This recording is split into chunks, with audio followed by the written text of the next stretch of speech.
Where's he going? We'd all like to know. Curious George at the airport. A friend of mine is coming today, George, said the man with the yellow hat. He is flying all the way from Africa to see us. Let's go meet him at the airport. The parking lot at the airport was full of cars, but George and his friend finally found an empty place. Let's remember where we parked, said the man with the yellow hat, so we don't get lost on the way back. Inside the airport, there were lots of people rushing back and forth. There were big people with small bags and small people with big bags. There were bags that had pockets and bags that had little wheels on the bottom. Follow me and don't get lost, George, said the man with the yellow hat. We're going to meet my friend in the place where the people pick up their luggage. Here comes the luggage, said a man, and people started to crowd around the belt to find their bags.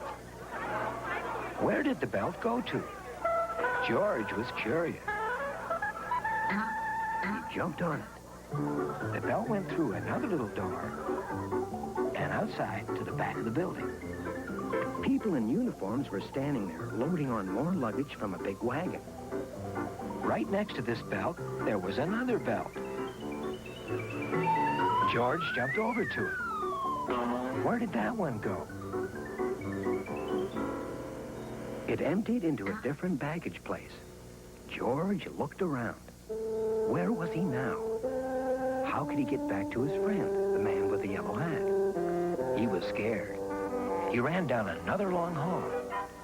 Was he lost? There was a door. It went right to the top floor of the airport. From up here, George could see everything. Suddenly, far away, George saw a man in a yellow hat who was getting off a plane. George was curious. It couldn't be his friend. Who was it? A girl with binoculars was standing nearby. Are you looking for someone?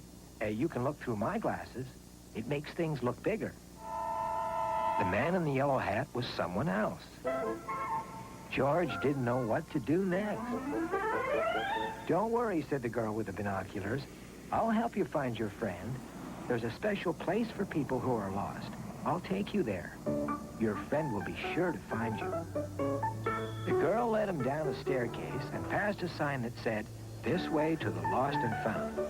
And there, inside was his friend, the man with the yellow hat. "George, there you are," he shouted. "Now you can meet my friend from Africa." And what do you know? It was the man in the other yellow hat that George had seen through the binoculars. "My friend had a long trip, George," said the man. "Let's take him home so he can rest. How would you like to lead the way?" George knew just how to get back to the car. And then the three of them got in the little blue car and went back home.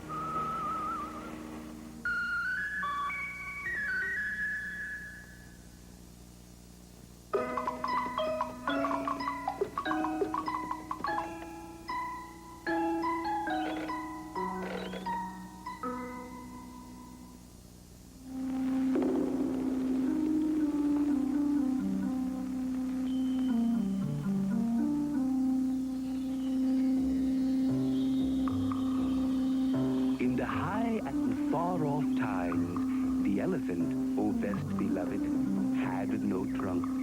He had only a blackish, bulgy nose as big as a boot that he could wriggle about from side to side, but he couldn't pick things up with it.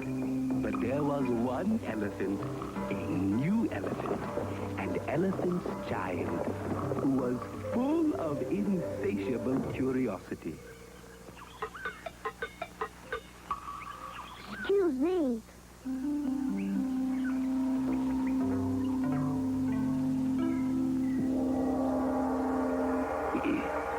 As I say, he was full of insatiable curiosity, and that means he asked ever so many questions. He lived in Africa, and he filled all Africa with his insatiable curiosities, as you shall see. Excuse me. Oh! But why do your tail feathers grow just so? How dare you ask such a question, you little beast?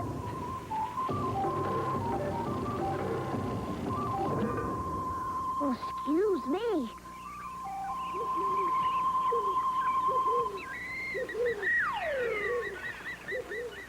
But what makes your skin so spotty anyway?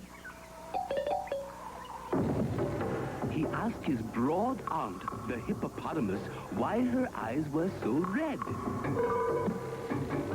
He asked his hairy uncle, the baboon, why melons tasted just so. And still, he was full of insatiable curiosity.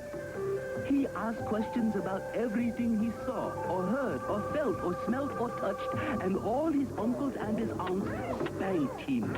And still, he was full of insatiable curiosity.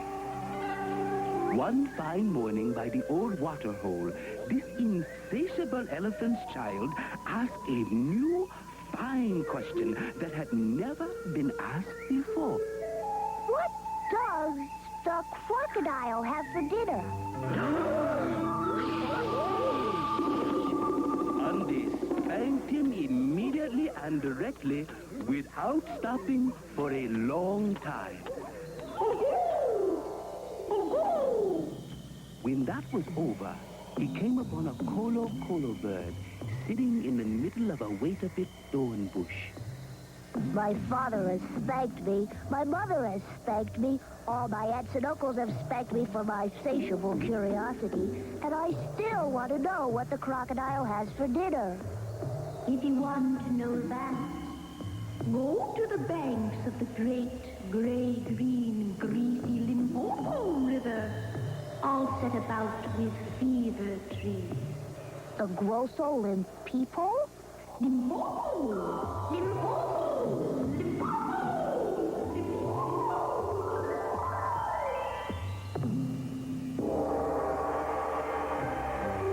And so he went away. He went from Grahamstown to Kimberley. From Kimberley to Commerce Country.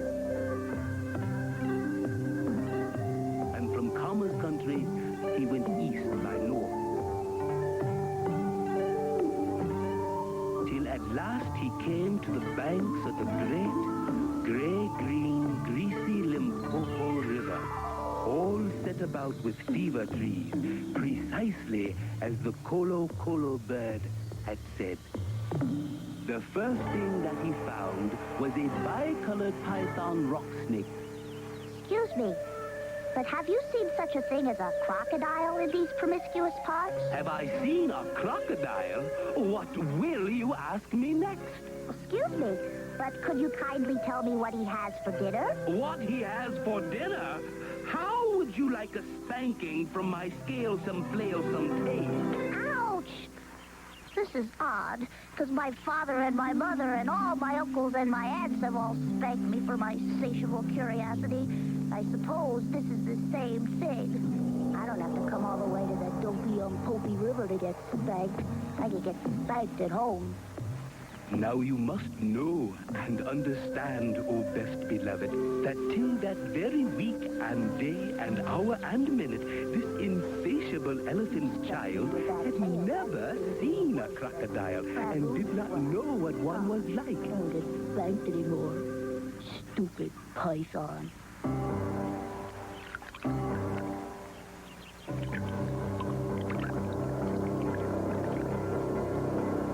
Excuse me, but do you happen to have seen a crocodile in these promiscuous parts? Come hither, little one, for I am the crocodile. You are? Yes, and I have the tears to prove it. You're the very person I've been looking for all these long days. Will you please tell me what you have for dinner? Come closer, little one, and I'll whisper. I think today I shall begin with Elephant Child! Let go! You'll hurt crocodile caught the elephant's child by his little nose, which up to that very week, day, hour, and minute had been no bigger than a boot. Let go! Let go of me!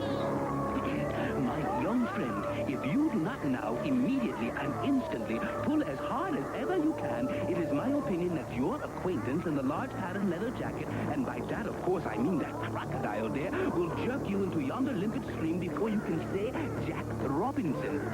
This is the way we bicolored python rock snakes always took.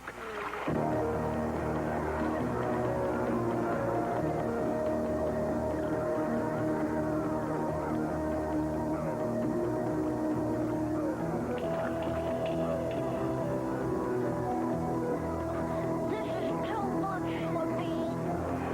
Rash and inexperienced traveler, we will now seriously devote ourselves to a little high tension, because if we do not, it is my impression that yonder self-propelling man of war with the armor-plated upper deck will permanently vitiate your future career.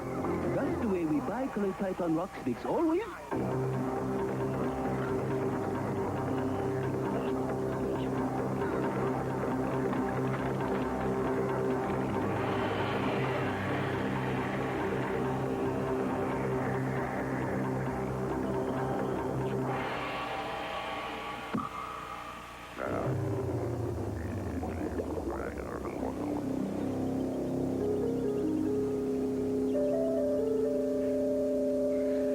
Thank you very much.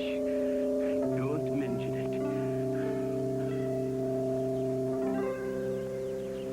What are you doing that for? Excuse me, but my nose is badly out of shape, and I'm waiting for it to shrink. You'll have to wait for a long time. Some people don't know what is good for them. Bandage number 1. You couldn't have done that with a mere smear nose. Yeah? That nice tall grass over there sure looks good. Bandage number 2. You couldn't have done that with a mere smear nose. Yeah? My word. Don't you think the sun is very hot here? It is. Bandage number 3. You couldn't have done that with a mere smear nose. Yeah! Now, how would you like to get spanked? Excuse me, but I should not like it at all. I see. Then how would you like to spank somebody? I should like that very much indeed. Well, perhaps you'll think of something. Thank you very much. You've been very kind.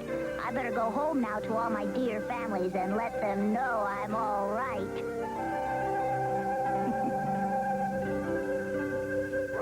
So, the elephant child went home across Africa. And when he felt lonely, he sang to himself down his trunk. And the noise was louder than several brass bands. Where is that elephant's child? It's been days since I've given a good spanking.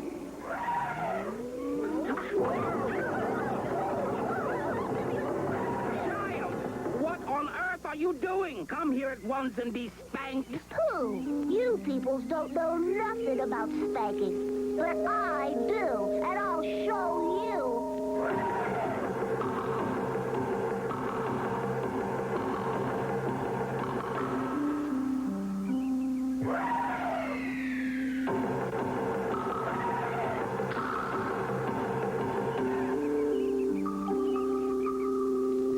Limpopo. Limpopo to you. Bananas, where'd you learn those tricks? And what have you been doing to your nose? I got a new one from the crocodile on the banks of the great gray, green, greasy Limpopo River. I asked him what he had for dinner, and he gave me this to keep. It looks very ugly. But it's very useful. Well, things grew so exciting that his dear families went off one by one in a hurry to borrow new noses from the crocodile. When they came back, nobody spanked anybody anymore. And ever since that day, oh best beloved, all the elephants you will ever see, besides all those that you won't, have trunks precisely like the trunk of the insatiable elephant's child.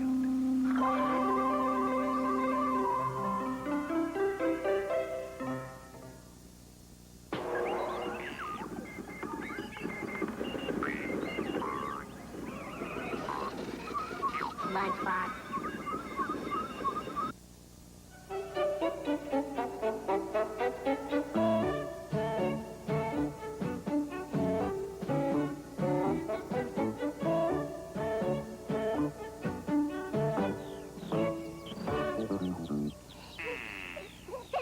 One morning, Will Quack Quack was fast asleep when he heard a voice laughing and calling. Wake up, you lazy quack. I want my breakfast. It was Cousin Percy. He was spending a week at the farm. Will got up and dressed quickly, and then the two of them hurried down to the kitchen. 2 bowls full of washed porridge were waiting on the table, as usual, and they didn't take long to eat it all up. Then Will's mother said to them, "Quack, boys, I wonder, would you mind going to Mari Pickles for me this morning?" Will's face was very long as they left the house and walked towards the village. Well, we don't have to stay long. And maybe she'll give us a piece of spider cake. Percy said. He was right. Mari Pickles was so glad to see them, she gave them both a piece of spider cake covered in snail cream. Oh, And a penny each as well. They simply had to call in Mr. Pugh, the shop at once to spend their money. Mr. Pugh was in the middle of showing something to Dr. Parry, but he left him for a minute while he sold sweets to Will and Percy. Mr. Pugh had a contented smile on his face when they left. They'd hardly stepped out from the shop, however, when they heard the most frightening roar. Thieves! Stop, thieves! The next second, Mr. Pugh appeared, and when he saw Will and Percy, his face turned purple. There they are! Stop them! Well, naturally, this frightened them, and they began to run away, shouting, and making so much noise that Owie policeman woke up and fell out of his hammock. He began. Then he leapt to his feet and blew his whistle. Martha, Will's mother, was hanging clothes on the line when she heard the noise. And the next moment, the farmyard was full of screams and gasps as Mr. Pugh and Owie policeman tried to catch Will and Percy. They ran to hide beneath Martha's apron. She didn't know what to say when Mr. Pugh said that one of the boys was a thief and had stolen a ring from the shop. Oh, Will, is this true? Said Martha. Quack! No, Mom, really? Will answered. I'm not a thief, Mr. Owie policeman. Quack! Oh, no, he isn't. It was Dr. Parry, who'd seen what had happened and hurried after them. You see, it was I who took the ring. You? Everybody exclaimed in surprise. Yes, well, I was thinking of buying a ring for Mrs. Parry's birthday, and I picked it up and took it out into the street to have a better look at it in the sunlight. Here it is. Look! Said Dr. Parry. Well, of course, Mr. Pugh and Owie policeman were very sorry they'd blamed Will and Percy, and Mr. Pugh told them to come down to the shop to have a penny worth of sweets each, free. When Will and Percy went to bed that night, Percy couldn't get to sleep for ages because Mr. Pugh, the shop, had to give them a penny worth of sweets, free. Take that! Good night, Quack!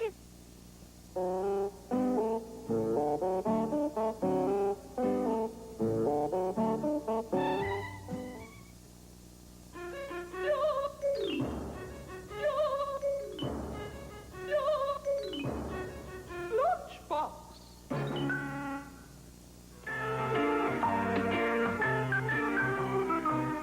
One One day, Paddington decided to visit the bargain basement of a large store near Windsor Garden. According to Mr. Gruber, all sorts of things went on there, and it sounded very good value indeed. The only trouble was, having short legs made it hard to see what was going on. Look at that! Only one rub with the instant one dab cleaner, and already this piece of carpet looks like new. Won't someone buy a bottle? I'm not asking £1. I'm not even asking 50p. All I ask is 10p for a giant economy bottle.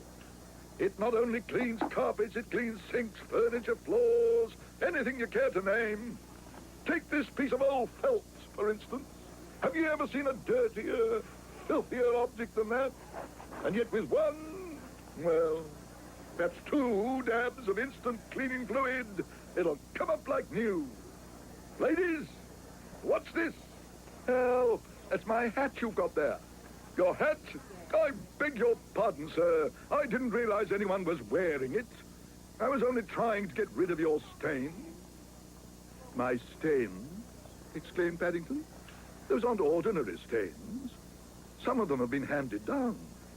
Handed down? You can't hand a stain down. Bears do, said Paddington firmly.